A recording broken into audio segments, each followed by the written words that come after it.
Bonjour à tous, nous allons aujourd'hui nous pencher sur un sujet un peu particulier qui est de déterminer le but ultime du salut que nous avons reçu.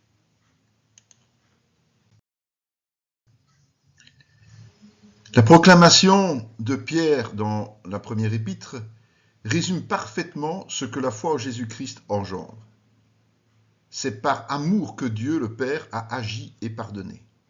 Il nous a régénérés, c'est-à-dire totalement transformés. Il fait ainsi naître en nous une espérance ferme fondée sur la résurrection de Jésus-Christ.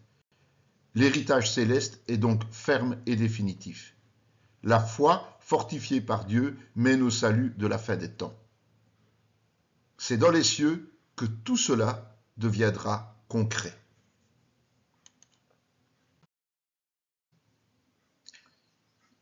Le plan du salut pour l'homme est antérieur à la création, comme le dit Éphésiens. Il contient plusieurs concepts.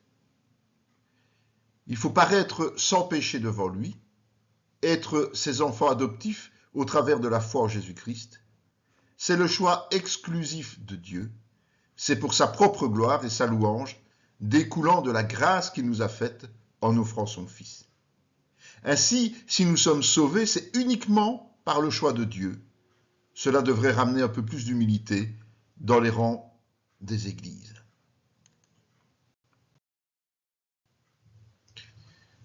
Le plan du sacrifice de Jésus nous a offert la nouvelle naissance, avec pour conséquence l'intelligence issue de la vérité et de la sagesse de Dieu, afin de nous aider à comprendre ce que lui-même attend de notre part, lorsque nous serons réunis avec Christ en tant qu'épouse pour l'éternité.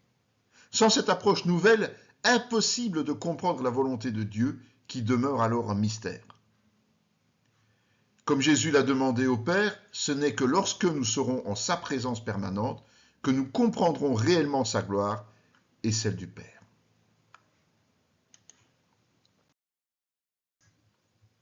Dieu veut que nous servions à la louange de sa gloire.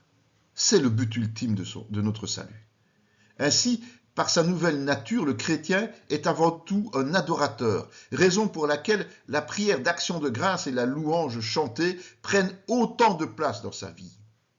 Pour être en conformité avec les attentes de Dieu, cela doit se faire spirituellement et avec un cœur sincère, pas selon les sentiments de la chair. C'est l'Esprit qui aujourd'hui nous assiste dans cette louange de la gloire. Voilà, nous savons effectivement que nous sommes faits pour adorer Dieu, nous sommes faits pour louer Dieu, et cela dans la joie et dans la paix. Donc, faisons-le avec une liberté totale, mais évidemment en respectant la vérité. Vous êtes intéressé par d'autres sujets? Eh bien, toutes nos plateformes sont disponibles. Soyez bénis.